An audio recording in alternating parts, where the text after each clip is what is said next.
So let's talk about a really important issue when it comes to communication and public speaking. Let's talk about how we manage our own anxiety, our own stress, our own nervousness, when it's our turn to lead the conversation, when it's our turn to stand up in front of the room, when it's our turn to have the spotlight on us.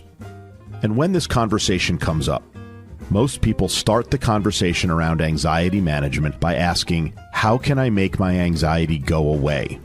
What can I do to make it disappear? I deal with this all the time. How do I make it stop? We think that's the wrong question. Rather than asking yourself, how do you make your anxiety go away? We think the more appropriate question is, how do you make sure it doesn't get in the way? That's the question we should be asking ourselves. So let's dig into this a little bit deeper. If you take a close look at most elite performers in any endeavor, sports, the performing arts, anybody who performs at a really high level, we think that you'll find that many of them, if not most of them, deal with some level of nervousness or anxiety about their upcoming performance. It's a pretty normal thing. But what sets elite performers apart is not that they don't have anxiety.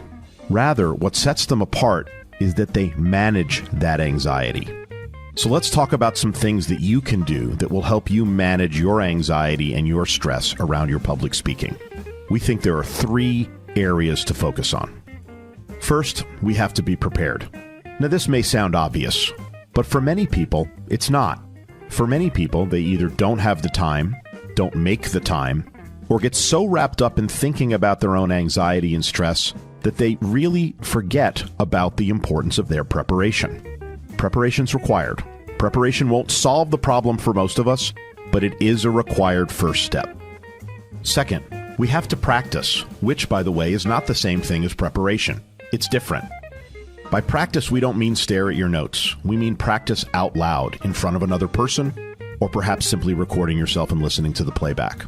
But if we want to manage our own anxiety and stress, we have to practice what we want to be good at. And third and finally, and this is where the magic happens, by the way, we need to have a strategy in place to manage the stress so that it doesn't manage us. We need to have our own way of keeping it in check. That might mean deep breathing techniques. That might mean positive self-talk or phoning a friend. It might mean spending some time trying to identify the source of the stress and naming it. Regardless, you need to come up with your own strategy that works for you. Your stress won't go away on its own, and if left unchecked, it will manage you.